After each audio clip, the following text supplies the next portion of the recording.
ನಮಸ್ಕಾರ ಸ್ನೇಹಿತರೆ, ಪಾಪ್ಯುಲರ್ ಕನ್ನಡ ಟಿವಿಗೆ ಸ್ವಾಗತ. ನಾನು ನಿಮ್ಮ ಸೌಮ್ಯ. ಮಕರ ರಾಶಿಯವರೇ, ಕಳೆದ ಸುಮಾರು 7.5 ವರ್ಷಗಳಿಂದ ನೀವು ಅನುಭವಿಸುತ್ತಿರುವ ಕಷ್ಟಗಳು ಒಂದೆರಡಲ್ಲ. ಶನಿ ದೇವನ ಪ್ರಭಾವದಿಂದ ಎಷ್ಟೋ ಬಾರಿ ಯಾಕಪ್ಪ ಸಾಕು ಈ ಜೀವನ ಅನ್ನಿಸಿರಬಹುದು ಅಲ್ವಾ? ಆದರೆ ನೆನಪಿಡಿ, ಕತ್ತಲೆಯ ನಂತರ ಬೆಳಕು ಬಂದೇ ಬರುತ್ತದೆ. 2020ರ ಮಹಾಶಿವರಾತ್ರಿಯ ನಂತರ ನಿಮ್ಮ ಬದುಕಿನಲ್ಲಿ ಬಂಗಾರದ ಕಾಲ ಶುರುವಾಗುತ್ತಿದೆ.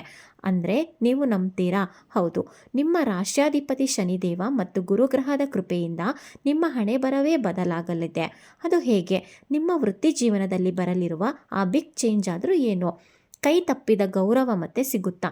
ಇದೆಲ್ಲವನ್ನು ಇವತ್ತಿನ ವಿಡಿಯೋದಲ್ಲಿ ಡೀಟೇಲ್ ಆಗಿ ಹೇಳ್ತೀನಿ. ಮಿಸ್ ಮಾಡದೆ ಕೊನೆಯವರೆಗೂ ನೋಡಿ. ಜ್ಯೋತಿಷ್ಯ ಶಾಸ್ತ್ರದ ಪ್ರಕಾರ ಈಗ ಶನಿದೇವ ನಿಮ್ಮ ರಾಶಿಯಿಂದ 3ನೇ ಮನೆಯಲ್ಲಿದ್ದಾನೆ. ಇದು ಮಕರ ರಾಶಿಯವರಿಗೆ ತುಂಬಾ ಪಾಸಿಟಿವ್ ಆದ ಸಮಯ.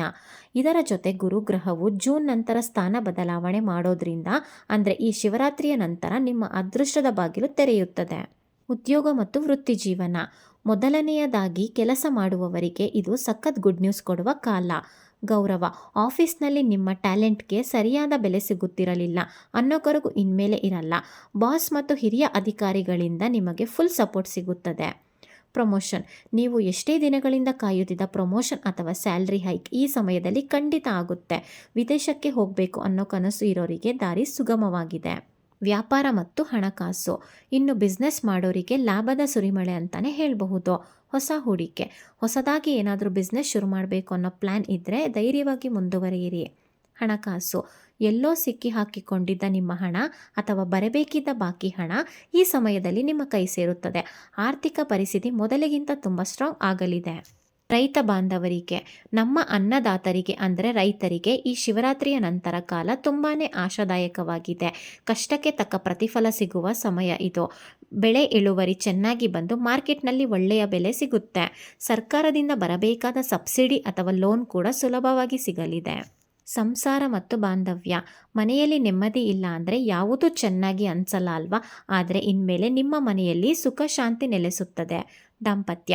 ಗಂಡ ಹೆಂಡತಿ ನಡುವೆ ಸಣ್ಣ ಪುಟ್ಟ ಜಗಳಗಳಿದ್ರೆ ಅದೆಲ್ಲ ಮರೆತು ಪ್ರೀತಿ ಹೆಚ್ಚಾಗುತ್ತದೆ. ಸಂತಾನ ಭಾಗ್ಯಕ್ಕಾಗಿ ಕಾಯುತ್ತಿರುವ ದಂಪತಿಗಳಿಗೆ ಈ ವರ್ಷ ಸಿಹಿ ಸುದ್ದಿ ಸಿಗುವ ಸಾಧ್ಯತೆ ಹೆಚ್ಚಿದೆ. ಮನೆಯಲ್ಲಿ ಮಂಗಳ ಕಾರ್ಯಗಳು ಕೂಡ ನಡೆಯಲಿದೆ. ಆರೋಗ್ಯ. ಆರೋಗ್ಯವೇ ಭಾಗ್ಯ. ಮಕರ ರಾಶಿಯವರಿಗೆ ಈ ಕಾಲದಲ್ಲಿ ಹಳೆ ಕಾಯಿಲೆಗಳಿಂದ ಮುಕ್ತಿ ಸಿಗುತ್ತದೆ. ನೀವು ತುಂಬ ಎನರ್ಜೆಟಿಕ್ ಆಗಿ ಇರ್ತೀರಾ. ಆದರೂ ಸ್ವಲ್ಪ ಯೋಗ ಮತ್ತು ಧ್ಯಾನ ಮಾಡಿದರೆ ಮಾನಸಿಕವಾಗಿಯೂ ಸ್ಟ್ರಾಂಗ್ ಆಗಿರಬಹುದು. ಸರಳ ಪರಿಹಾರಗಳು. ನಿಮ್ಮ ಅದೃಷ್ಟ ಇನ್ನೂ ಹೆಚ್ಚಾಗಲು ಈ ಚಿಕ್ಕ ಕೆಲಸಗಳನ್ನು ಮರೆಯದೆ ಮಾಡಿ. 1. ಪ್ರತಿ ಶನಿವಾರ ಶನಿದೇವರಿಗೆ ಎಳ್ಳೆಣ್ಣೆ ದೀಪ ಹಚ್ಚಿ. 2. ಶಿವರಾತ್ರಿಯ ನಂತರ ಬರುವ ಪ್ರತಿ ಸೋಮವಾರ ಶಿವನ ದರ್ಶನ ಮಾಡಿ ಓಂ ನಮಃ ಶಿವಾಯ ಜಪ ಮಾಡಿ. 3. ಕೈಲಾದಷ್ಟು ಬಡವರಿಗೆ ಅಥವಾ ವೃದ್ಧರಿಗೆ ಅನ್ನದಾನ ಅಥವಾ ಕಪ್ಪು ಬಟ್ಟೆ ದಾನ ಮಾಡಿ. ಇದು ನಿಮ್ಮೆಲ್ಲ ಸಂಕಷ್ಟಗಳನ್ನು ದೂರ ಮಾಡುತ್ತದೆ. Lucky stats. ನಿಮ್ಮ ಅದೃಷ್ಟದ ವಿವರಗಳು ಹೀಗಿವೆ. ಅದೃಷ್ಟದ ಸಂಖ್ಯೆ 8 ಮತ್ತು 4. ಅದೃಷ್ಟದ ದಿನ ಶನಿವಾರ ಮತ್ತು ಶುಕ್ರವಾರ. ಅದೃಷ್ಟದ ಬಣ್ಣ ನೀಲಿ ಮತ್ತು ಕಪ್ಪು. ಕೇಳಿದ್ರಲ್ಲ ಮಕರ ರಾಶಿಯವರೇ, 2026 ಶಿವರಾತ್ರಿಯ ನಂತರ ನಿಮ್ಮ ಲಕ್ ಹೇಗಿರಲಿದೆ ಅಂತ. ಕಷ್ಟ ಅನ್ನೋದು ಶಾಶ್ವತ ಅಲ್ಲ. ಶ್ರಮ ಹಾಕಿ ದೈವಕೃಪೆ ನಿಮ್ಮ ಮೇಲಿರುತ್ತದೆ. ಈ ವಿಡಿಯೋ ನಿಮಗೆ ಇಷ್ಟವಾದರೆ ಲೈಕ್ ಮಾಡಿ, ನಿಮ್ಮ ಫ್ರೆಂಡ್ಸ್ ಫ್ಯಾಮಿಲಿ ಜೊತೆ ಶೇರ್ ಮಾಡಿ. ಮರೆಯದೆ ನಮ್ಮ ಪಾಪ್ಯುಲರ್ ಕನ್ನಡ ಟಿವಿ ಚಾನಲನ್ನು ಸಬ್ಸ್ಕ್ರೈಬ್ ಮಾಡಿ ಬೆಂಬಲಿಸಿ. ಮತ್ತೊಂದು ಇಂಟ್ರೆಸ್ಟಿಂಗ್ ವಿಡಿಯೋದೊಂದಿಗೆ ನಾನು ನಿಮ್ಮನ್ನು ಭೇಟಿ ಮಾಡ್ತೀನಿ. ಅಲ್ಲಿಯವರೆಗೂ ನಮಸ್ಕಾರ.